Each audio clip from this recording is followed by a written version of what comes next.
Hello dear friends, I'm Samuel Moore and welcome to this week's video lesson.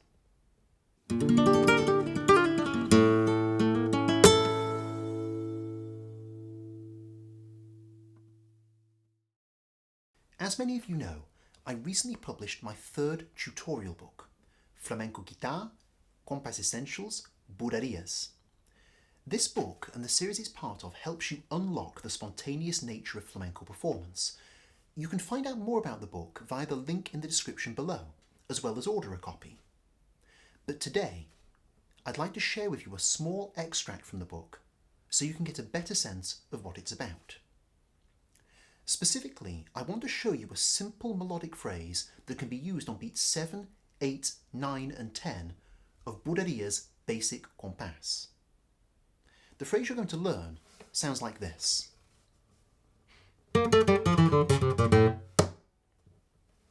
Here it is one more time, but in the context of Bulerías' basic compass.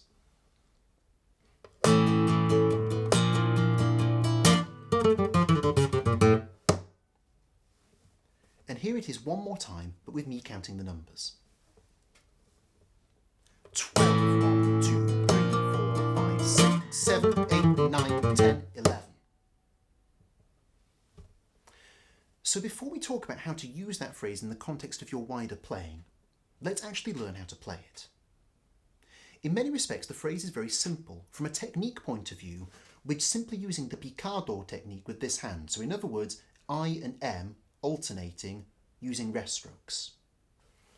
In terms of the rhythm of the melody, it's all in triplets. So basically 3 beats per crotchet. And in terms of the notes, we have basically 3 notes per string. We're starting on the 3rd string on the B flat, and you're going to go B flat, A, open G. So that's the first triplet. The second triplet is on the next string. We're going to go F, E, D. And the final triplet is on the 5th string. It's going to go C sharp, C natural, B flat.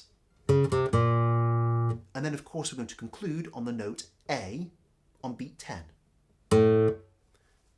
So let's talk about that in terms of the numbers. This triplet is on beat 7. This triplet is on beat 8. This is on beat 9. And this final one, that's just a crotchet that is muted straight away. That's on beat 10. 7, 8, 9, 10, 11. And you can put a tap on beat 11 if you want to mark time. So that's the basic phrase. And the way I'm getting into this, you can play this in a number of ways depending on what type of basic compass you're using. But the most simple way is probably to use an idea like this. Basically, on the A chord on beats 12, 1 and 2, changing to the B flat chord on beats 3, 4, 5 and 6. And all we're going to do is go down and up with the index finger on all of those beats.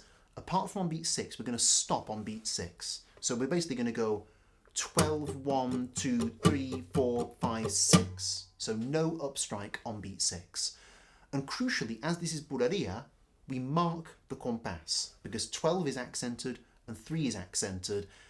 And we're going to put a golpe on each one of those. 12, 1, 2, 3, 4, 5. On the 6, we're still going to accent it with a downstrike, but we won't use a golpe because that makes getting to our next position more difficult. So put that all together and you get 12, 1, 2, 3, 4, 5, 6. And then you get into picado position for the melody 7, 8, 9, 10, 11. So there you have it, a basic phrase for Bulerías. I'll just loop it a couple of times so you can practice along with me.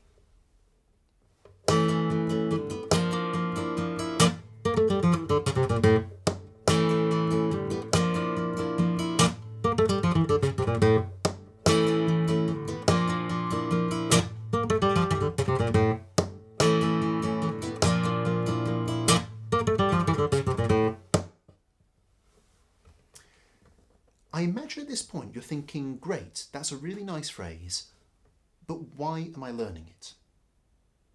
Well, this goes right to the heart of one of the main chapters in my book. Crucially, I'm not going to teach you what I'm about to explain. What I do want to do is impart a concept.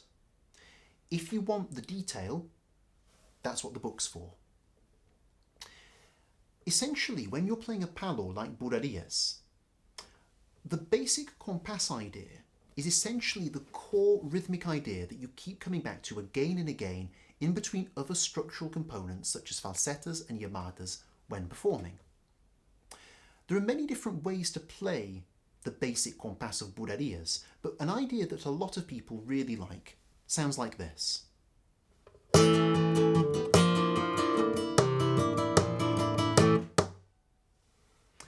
Now, that's a great phrase, and it underpins a lot of Bulería compas playing. But here's the thing. If you were to loop that again and again and again when you're performing, it's going to get very repetitive and very boring very quickly. And with that in mind, it's important to have a few different ways you know how to embellish it to make your playing more interesting. For example, the phrase you learnt at the start of this video for beats 7, 8, 9 and 10 could be cut and pasted into that phrase. To demonstrate this, I'm going to play 2 cycles of Bulerías' basic compas. The first time, I'm just going to play it in a really simple way, like I did a moment ago. But the second time, I'm going to add in the phrase you learnt today. Here we go.